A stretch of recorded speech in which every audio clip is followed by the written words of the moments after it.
Hello दोस्तों, sleepy classes में आपका स्वागत है। आज हम लैंडमार्क सुप्रीम कोर्ट जजमेंट्स की सीरीज में 3 ऐसे केसेस की बारे में पढ़ने वाले हैं जिसके अंदर हमें पता लगता है कि सुप्रीम कोर्ट ने जुडिशरी की जो अपॉइंटमेंट्स हैं, यानी कि हायर जुडिशरी की जो अपॉइंटमेंट्स हैं, सुप्रीम कोर्ट के जजेस और हाई कोर्ट के जजेस, इनको किस तरीके से अपने कंट्रोल के अंदर लेके आया, इंडिपेंडेंस ऑफ जुडिशरी को एक नई डेफिनेशन दी और कॉलेजियम सिस्टम को जन्म दिया। तो ये चीज़ें हम डिस्कस करने वाले हैं आज। इससे पहले कि मैं डिस्कस करूं, आपको ज़रूर ये इन्फॉर्मेशन देना चाहूँगा कि हमारा संभव यानी कि प्रीलिम्स क्रैश कोर्स 2023 प्रीलिम्स के लिए शुरू होने वाला है। 28 नवंबर से उसकी शुरुआत होने वाली है, जिसमें हर एक सब्जेक्ट के स्टैटिक और करंट अफेयर्स के कंसेप्ट्स डिस्कस किए जाएंगे डेली लाइव क्लासेस में। 2 घंटे की या 2 से ढाई घंटे की लाइव क्लास के अंदर आपको सभी कॉन्सेप्ट्स क्लियर करवाए जाएंगे along with current affairs. Personal mentorship मिलेगी, 4000 प्लस एमसीक्यूज प्रैक्टिस के लिए मिलेंगे, 8 फुल लेंथ टेस्ट एफएलटीज मिलने वाले हैं इस पूरे के पूरे कोर्स में, और टेलीग्राम ग्रुप का सपोर्ट आपके साथ बना रहेगा। तो अगर आप 30 नवंबर से पहले इसे अवेल करते हैं तो आपको एक डिस्काउंट भी मिलने वाला है 10% का, जिसमें आप 10,799 में ही इस पूरे कोर्स को, इस पूरे बंडल कोर्स को ले सकते हैं।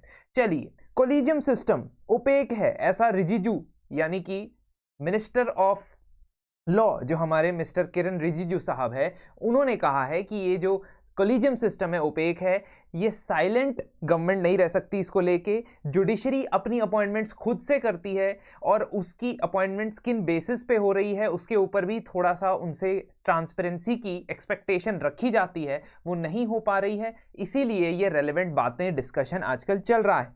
साथ ही साथ उनका ये कहना है, लॉ मिनिस्टर साहब का ये कहना है कि अक्रॉस द ग्लोब जजेस डू नॉट अपॉइंट जजेस but in India they do and they devote a lot of time to the process of recommending names. और इसके अंदर हो सकता है इंटरनल पॉलिटिक्स भी अप्लाई हो, जबकि जजेस का काम बेसिकली केसेस को जो है डिस्पोज ऑफ करना होना चाहिए, लेकिन वो थोड़ा बहुत इस काम में ज़्यादा इंटरेस्ट दिखा रहे हैं।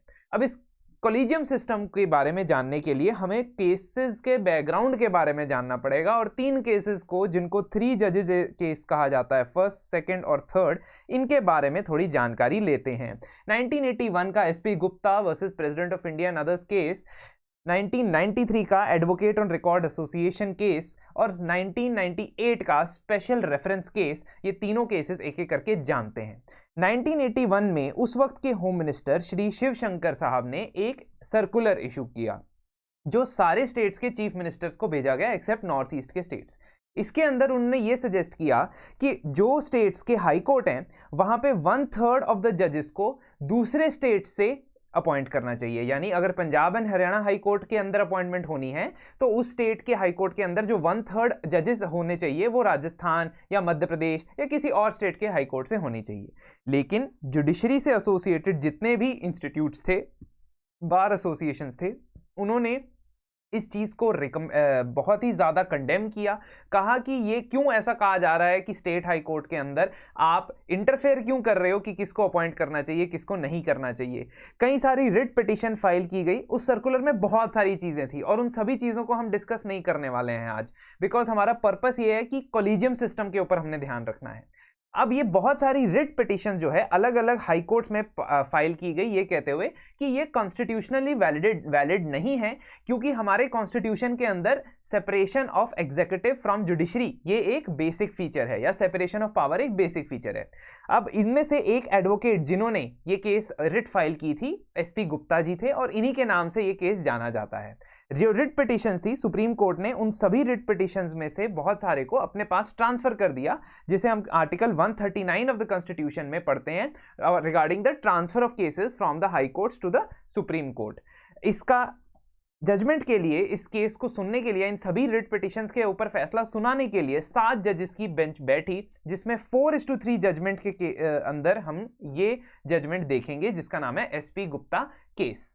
पिटिशनर्स यानी कि जो लोग इस सर्कुलर को अपोज कर रहे थे, उन्होंने क्या कहा? उन्होंने ये कहा कि इस सर्कुलर में लिखा गया था कि अगर किसी एडिशनल जज ऑफ द हाई कोर्ट को किसी और स्टेट के हाई कोर्ट के अंदर परमानेंट जज अपॉइंट होना है तो उससे कंसेंट मांगी जाएगी पहले, कि आप उस जगह अपॉइंट होना चाहते हो या नहीं होना चाहते हो, यानी अपने स्टेट के बाहर अपॉइंट होना चाहते हो या नहीं होना चाहते हो। ये कहा गया कि ये जो कंसेंट ली जा रही है, इस कंसेंट का मतलब ये होगा कि जो प्रोसेस है जजेस के ट्रांसफर का, जिसके अंदर chief justice of India consult करते हैं, को कंसल्ट किया जाता है। Chief justice of the high court जिधर ट्रांसफर करना होता है उसे कंसल्ट किया जाता है, और गवर्नर को, जिस स्टेट की हाई कोर्ट है उसको कंसल्ट किया जाता है। इस पूरी कंसल्टेशन प्रोसेस को जो एक फॉर्मेलिटी में बदल दिया जाएगा, क्योंकि जब तक वो बंदा खुद कंसेंट नहीं देता तब तक इनसे कंसल्ट करने का कोई फायदा ही नहीं है। और ये भी बात बोली गई कि एक इररेलेवेंट नई प्रकार की क्वालिफिकेशन ऐड कर दी गई हाई कोर्ट के जजेस के लिए। आपको पता है हाई कोर्ट का जज बनने के लिए बहुत ही सिंपल क्वालिफिकेशन है कि आप 10 साल तक किसी लोअर कोर्ट के जज रहे हो, 10 साल तक किसी जगह आपने डिस्ट्रिक्ट कोर्ट या हाई कोर्ट के अंदर एज एन एडवोकेट रहे हो, या और आप सिटीजन ऑफ इंडिया हो। लेकिन ये जो एक नया ही क्राइटेरिया फॉलो कर दिया कि 1/3 सीटें जो हैं उसके अंदर आप किसी और स्टेट के सिटीजन होनी चाहिए, किसी और स्टेट के हाई कोर्ट को बिलोंग करने चाहिए। ये सारे क्राइटेरिया क्यों ऐड कर रही है, ऐसा सवाल पूछा गया। अब रिस्पोंडेंट ने कहा कि जिन लोगों ने पिटिशंस दायर की है उनका कोई इसमें स्टैंड ही नहीं बनता। What does this mean? Locus standi, मतलब कि वो लोग अफेक्टेड पार्टी है ही नहीं इस केस के अंदर, वो क्यों इस केस के अंदर रिट पिटिशन फाइल कर रहे हैं। साथ ही साथ ट्रांसफर करने के बारे में उन्होंने ये कहा कि ट्रांसफर ऑफ अ जज from one high court to another, ये एक तरीके से एक नई अपॉइंटमेंट करने की तरह है। और नई अपॉइंटमेंट करते वक्त जब भी किसी को नया अपॉइंटमेंट किया जाता है तो उसकी कंसेंट लेना तो जरूरी है। जब ट्रांसफर के टाइम पे कंसेंट नहीं लेना होता था, लेकिन अपॉइंट कर रहे हो आप किसी को जज तो उसे कंसेंट लेना जरूरी है, ऐसा गवर्नमेंट ने कहा। सुप्रीम कोर्ट ने क्या कहा? सुप्रीम कोर्ट ने कहा कि ये जो सर्कुलर आपने दायर किया है कि 1/3 लोग जो हैं वो स्टेट के बाहर से आने चाहिए, ये अनकॉन्स्टिट्यूशनल है, यानी कि जुडिशियल इंडिपेंडेंस के खिलाफ है। और आर्टिकल 222 जिसमें प्रोसीजर दिया गया है कि हाई कोर्ट के जजेस को कैसे ट्रांसफर करना है, उसके भी खिलाफ है। लेकिन सुप्रीम कोर्ट ने एक खास बात कही, क्या? कि सुप्रीम कोर्ट ने कहा कि जब भी आप सुप्रीम कोर्ट के जजेस या हाई कोर्ट के जजेस को अपॉइंट करोगे तो फाइनल कॉल किसकी होगी या फाइनल डिसीजन किसका होगा? फाइनल डिसीजन अभी भी एग्जीक्यूटिव का होगा।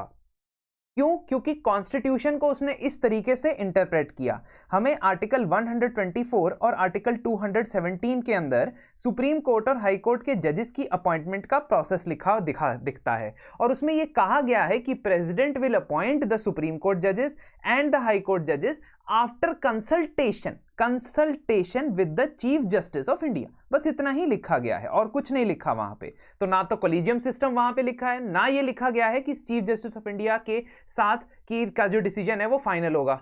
तो यहां पे सुप्रीम कोर्ट ने कहा कि फाइनल डिसीजन किसका होगा? प्रेसिडेंट। और प्रेसिडेंट अकेले खुद से काम तो नहीं करते हैं, उनको aid and advice of council of minister and prime minister से ही काम करना पड़ेगा। तो फाइनली एग्जीक्यूटिव के पास डिसीजन रहता है कि किसे जज अपॉइंट करना है और किसे नहीं।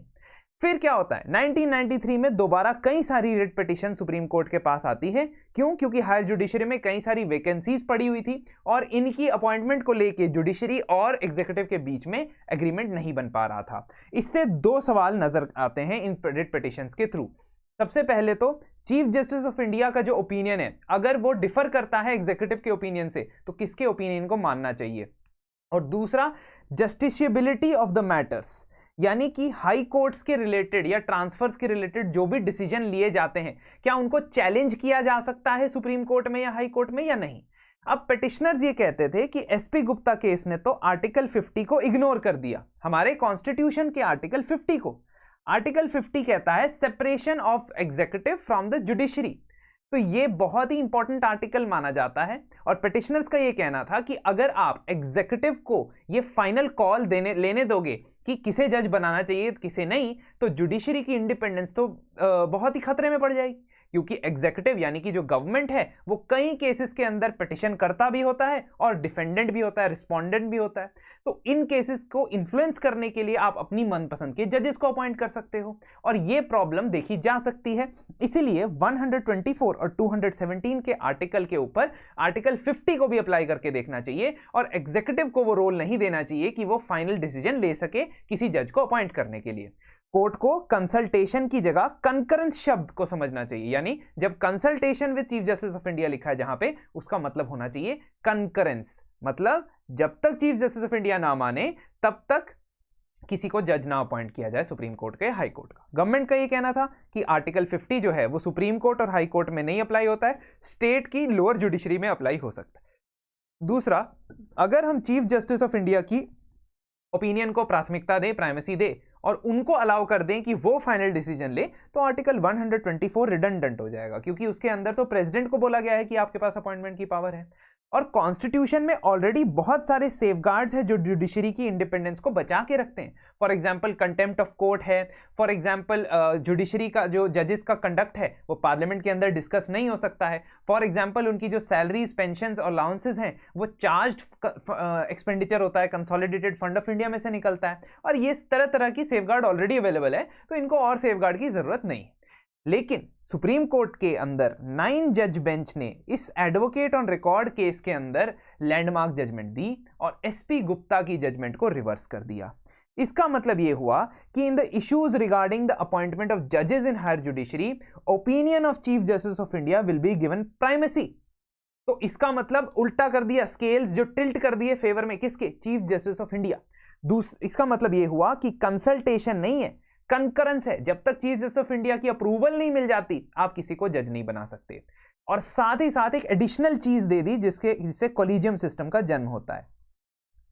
Chief justice of India must also take into account the views of 2 senior most जजेस ऑफ सुप्रीम कोर्ट। तो चीफ जस्टिस ऑफ इंडिया को अपने अकेले से फैसला नहीं लेना है, 10 नाम आए हैं तो 10 के नाम पे वो अकेले फैसला ले रहे हैं, नहीं, उनको इसमें कंसल्ट करना है 2 और सीनियर मोस्ट जजेस ऑफ द सुप्रीम कोर्ट को। तो इसका मतलब एक ग्रुपिंग सी बना दी गई जिसको बाद में कॉलेजियम के नाम से जाना जाने लगा। और आखिरी केस के अंदर क्लैरिटी मिल जाती है कि कॉलेजियम सिस्टम है क्या। ये आखिरी केस उत्पन्न क्यों होता है, बनता क्यों है? ये इसलिए बनता है क्योंकि सुप्रीम कोर्ट ने एक ऐसी अजीब सी जजमेंट दी थी जिसे एग्जीक्यूटिव या गवर्नमेंट समझ नहीं पा रही थी। क्योंकि गवर्नमेंट के हिसाब से तो गवर्नमेंट के हिसाब से तो प्रेसिडेंट अपॉइंट करते हैं जजेस को, कॉन्स्टिट्यूशन में भी यही लिखा है, लेकिन सुप्रीम कोर्ट ने इसकी इंटरप्रिटेशन ही बदल दी। तो इसीलिए क्योंकि प्रेसिडेंट ऑफ इंडिया के पास ये पावर होती है कि वो कॉन्स्टिट्यूशनल क्वेश्चंस को, कॉन्स्टिट्यूशन से रिलेटेड सवालों को सुप्रीम कोर्ट के पास एडवाइस के लिए रेफर कर सकते हैं, और ये एडवाइस उनको मिलती है कॉन्स्टिट्यूशन के आर्टिकल 143 के अंदर। यानी कि कोई भी कॉन्स्टिट्यूशनल मैटर को लेके अगर डाउट आता है गवर्नमेंट के दिमाग में तो प्रेसिडेंट वहां कॉन्फर कर सकते हैं ये डाउट, ये एडवाइस लेने के लिए जा सकते हैं किसके पास, सुप्रीम कोर्ट ऑफ इंडिया के पास। कौन से आर्टिकल के अंदर, आर्टिकल 143 के अंदर। तो प्रेसिडेंट अब कई सारे सवाल सुप्रीम कोर्ट ऑफ इंडिया से पूछते हैं। सबसे पहला तो वो ये पूछते हैं कि जब भाई हमने कहा है कि 217, 222, यानी 217 कौन सा है, appointment of supreme court high court जजेस, 222 कौन सा है, ट्रांसफर ऑफ हाई कोर्ट जजेस, क्या इनमें सिर्फ एक ही बंदे को हमने कंसल्ट करना है, यानी चीफ जस्टिस ऑफ इंडिया को कंसल्ट करना है, या बहुत सारे जजेस को कंसल्ट करना है, पहली बात। दूसरा, क्या ट्रांसफर ऑफ जजेस जो होता है एक हाई कोर्ट से दूसरी हाई कोर्ट, इसके अंडर क्या वो जुडिशियली रिव्यूएबल है, क्या उसको रिव्यू किया जा सकता है जुडिशरी के द्वारा। तीसरा, क्या 124 जो आर्टिकल है, यानी अपॉइंटमेंट ऑफ जजेस ऑफ सुप्रीम कोर्ट वाला जो आर्टिकल है, क्या सिर्फ 2 सीनियर मोस्ट जजेस को ही अपॉइंट करना है या वाइडर कंसल्टेशन भी चाहिए, क्योंकि सुप्रीम कोर्ट ने पहले जजमेंट दी थी बट उसको एक बार फिर से वो क्लैरिफाई करवाना चाहते हैं। चौथा, क्या हाई कोर्ट के जजेस को जब कंसल्ट किया जाएगा, किसी भी हाई कोर्ट के अंदर जब हमने ट्रांसफर करने होते हैं तो हाई कोर्ट के चीफ जस्टिस से कंसल्टेशन की जाती है, तो क्या वो वही हाई कोर्ट के चीफ जस्टिस से कंसल्ट की जानी चाहिए जो जिनका वो पेरेंट हाई कोर्ट है, यानी हमेशा से वो उस हाई कोर्ट में रहे, या जो मान लीजिए एक हाई कोर्ट से दूसरे हाई कोर्ट में ट्रांसफर हुए हैं, क्या उनसे भी आप कंसल्टेशन ले सकते हो। कई बार ट्रांसफर्स होते हैं, गुवाहाटी हाई कोर्ट से कोई इलाहाबाद हाई कोर्ट ट्रांसफर हो गया, तो क्या उन बंदों को भी अलाउड होगा उनसे भी कंसल्ट करना व्हाइल डिसाइडिंग अपॉन द जजेस of high court. And finally, क्या चीफ जस्टिस ऑफ इंडिया अगर कोई रिकमेंडेशन बिना नॉर्म्स को फॉलो किए, यानी कि बिना अपने वाइडर चीफ जस्टिस जजेस ऑफ सुप्रीम कोर्ट से कंसल्ट किए, अगर चीफ जस्टिस ऑफ इंडिया कोई रिकमेंडेशन सरकार को देते हैं तो क्या सरकार उसको मानने के बाध्य है। That means is that guideline binding, does the government is the government compelled to agree to that if he has not consulted the other जजेस। तो ये सवाल सामने आते हैं। इसके क्लियर जवाब सुप्रीम कोर्ट ने 3rd जजेस केस के अंदर दिए, जिसको स्पेशल प्रेसिडेंशियल रेफरेंस केस भी बोला जाता है। 1998 का केस है। तो 1981 का एसपी गुप्ता केस था, 1993 का एडवोकेट ऑन रिकॉर्ड केस है, 1998 का स्पेशल प्रेसिडेंशियल रेफरेंस केस है। 1st, 2nd, 3rd जजेस केस। सुप्रीम कोर्ट क्या कहता है, कंसल्टेशन मतलब प्लूरैलिटी ऑफ जजेस के साथ बात करनी है। सिर्फ सीजीआई का ओपिनियन मैटर नहीं करता है, सीजीआई और उनके साथ जो सीनियर मोस्ट जजेस होंगे उनका ओपिनियन मैटर करता है। और यहां पे क्लियरली बता दिया गया, सुप्रीम कोर्ट के जजेस का और सुप्रीम कोर्ट के जजेस को अपॉइंट करने के लिए और हाई कोर्ट के जजेस को ट्रांसफर करने के लिए जो कॉलेजियम बनेगा उसमें कंसल्टेशन आपने करनी है chief justice of India plus 4 senior most जजेस ऑफ द सुप्रीम कोर्ट। ठीक है, तो जो कॉलेजियम बनेगा उसमें मेंबर कौन होंगे? चीफ जस्टिस ऑफ इंडिया और 4 सीनियर मोस्ट जजेस ऑफ सुप्रीम कोर्ट। जबकि हाई कोर्ट के जजेस की अपॉइंटमेंट के लिए जो कॉलेजियम बनेगा, हाई कोर्ट के जजेस की अपॉइंटमेंट के लिए जो कॉलेजियम बनेगा उसमें कॉलेजियम के मेंबर कौन होंगे? Chief justice of India and 2 senior most जजेस ऑफ सुप्रीम कोर्ट। ठीक है, तो अपॉइंटमेंट ऑफ सुप्रीम कोर्ट जजेस and transfer of high court जजेस, इसके लिए 1+4 और अपॉइंटमेंट ऑफ हाई कोर्ट जजेस के लिए 1+2, ये कॉलेजियम बनने वाला है। फिर इसमें सवाल पूछा गया था, याद करो, हाई कोर्ट के बारे में कि हाई कोर्ट के ट्रांसफर ऑफ जजेस क्या रिव्यू किए जा सकते हैं? हाँ, ये तब रिव्यू किए जा सकते हैं अगर सीजीआई ने कंसल्ट ही नहीं किया सीनियर मोस्ट जजेस को, यानी कि if there is a question that CJI has not consulted his collegium only then they can be reviewed. ठीक है, साथ ही साथ हमने बताया था कि क्या ट्रांसफर्ड जजेस से कंसल्टेशन की जाएगी? हाँ, बिल्कुल की जाएगी, चाहे वो ट्रांसफर्ड जजेस हो चाहे उनका पेरेंट हाई कोर्ट हो। वो अगर हमने जजेस ऑफ हाई कोर्ट का ट्रांसफर करना है तो chief justice of that high court उससे डिस्कशन, उससे कंसल्टेशन की जाएगी। और फाइनली जो भी recommendation chief justice of India देगा without complying with the norms and requirements, यानी कि अगर वो अपने सीनियर मोस्ट कॉलीग से कंसल्ट नहीं करता है तो उस रिकमेंडेशन को मानना सरकार के लिए बाध्य नहीं है, जरूरी नहीं। तो इस चीज को इंप्लीमेंट करने के लिए एक मेमोरेंडम ऑफ प्रोसीजर बनाया गया है, एमओपी, जिसके तहत हर सुप्रीम कोर्ट के जजेस, हाई कोर्ट के जजेस की अपॉइंटमेंट और हाई कोर्ट के जजेस की ट्रांसफर की जाती है। और इस मेमोरेंडम ऑफ प्रोसीजर के अकॉर्डिंग क्या होता है कि कॉलेजियम से जो नाम जाते हैं वो लॉ मिनिस्ट्री के पास जाते हैं। मिनिस्ट्री जो है वो उनको रिकंसिडर करने के लिए वापस भेज सकता है, लेकिन एक बार अगर रिकंसिडर करने के बाद दोबारा जुडिशरी की तरफ से वो नाम चले गए, कॉलेजियम के तरफ से वो नाम चले गए सुप्रीम कोर्ट और हाई कोर्ट के जजेस की, तो उन्हीं लोगों को आपको अपॉइंट करना पड़ेगा। तो फाइनल कॉल किसका है? जुडिशरी का है, इसलिए जुडिशरी खुद ही को अपॉइंट करती है। ये इन 3 जजेस केसेस से हमारे सामने आता है। तो इस सेगमेंट में इतना ही। अगले फ्यू मिनट सीरीज की सेशन में आपसे दोबारा मुलाकात हो।